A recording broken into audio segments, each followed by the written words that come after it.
बिस्मिल्लाहिर्रहमानिर्रहीम। अस्सलामुअलैकुम व्यूअर्स, कैसे हैं आप सब? उम्मीद करती हूँ आप ठीक होंगे। अल्हम्दुलिल्लाह मैं भी ठीक हूँ।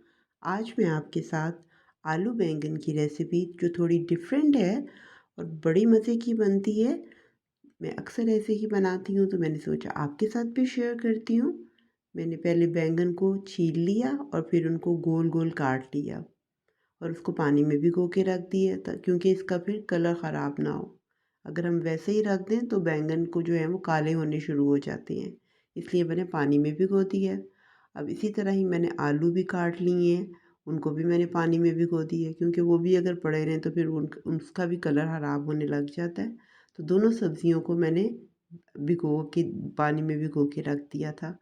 अब मैंने उनको सुखा लेना है कपड़े से। किचन टॉवल से आप रख लें या जो भी कपड़ा आपके पास है साफ़, उसमें आप रख के तो उसका पानी खुश्क कर लें।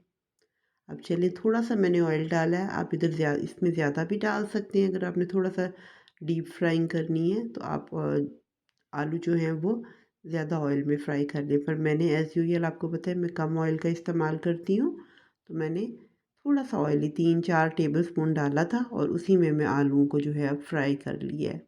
बहुत ज़्यादा फ्राई नहीं किया कि क्रिस्पी से हो जाएँ, लाइट लाइट सा बस रखा है मैंने उसको हल्का सा। देखिए थोड़ा लाइट लाइट कलर अभी इसका हुआ है, यानी कि ये गल चुके हैं। बहुत ज़्यादा नहीं अभी, क्योंकि इसको दम पे भी रखना है तो फिर उसमें भी थोड़ी कुकिंग हो जाएगी। इसी तरह सेम उसी प्रोसेस से मैंने बैंगन का भी पानी खुश्क कर लिया कपड़े से थोड़ा, और उसके बाद मैंने उसको भी 2-3 टेबल स्पून ऑयल डाला और फ्राई कर लिया दोनों, यानी कि आलू और बैंगन अब मैंने फ्राई कर लिए हैं। अब मैंने मसाला यानी कि ग्रेवी बनानी है। मैंने 2 टीस्पून, बहुत थोड़ा सा मैंने ऑयल डाला है और उसमें मैंने ज़ीरा डाल दिया। जब ज़ीरा कड़कड़ाया तो फिर मैंने उसमें 2 प्याज थे मैंने चॉप करके रखे थे, वो मैंने उसमें डाल दिए हैं। और रेड चिली जो है साबुत वाली 3 मिर्चें मैंने डाली हैं और लहसुन अदरक की पेस्ट। और इनकी बस अच्छे से मैंने भुनाई की है कि इसका कलर ब्राउन सा हो गया, लाइट ब्राउन सा। बहुत ज़्यादा ब्राउन नहीं करना, नहीं तो फिर ग्रेवी का कलर डार्क हो जाता है जो कि दिखने में अच्छा नहीं लगता। इसलिए मैंने लाइट लाइट सा कलर ब्राउन सा रखा था प्याज का।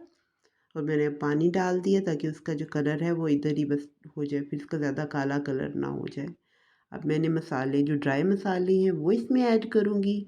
नमक मैंने डाला है 1 टीस्पून, और रेड चिली पाउडर मैंने डाला है वो भी 1 टीस्पून है। नमक आप अकॉर्डिंगली डाल लें, थोड़ा ज़्यादा डाल लें, जो अपने हिसाब से आप डाल लें। और सूखा धनिया डाला है मैंने 1 टीस्पून, और हल्दी 1/4 टीस्पून, और कलौंजी भी मैंने हाफ़ टी स्पून डाल ली है, और साथ ही टमाटर डाल दिए हैं। और इन सब चीज़ों को अच्छे से मैंने मिक्स करना है, यानी कि उसकी अच्छी सी भुनाई करनी है ताकि मैं चार टमाटर जो हैं हमारे वो मैश हो जाएं और सारा मसाला जो हमारा है वो अच्छे से भुन जाए। बस इसको पानी में डाल डाल के, ऑयल ज़्यादा नहीं है इसलिए मैं पानी डाल डाल के तो उसको अच्छी तरह भून लेती हूँ ताकि मसाले की सारी छान ख़त्म हो जाए।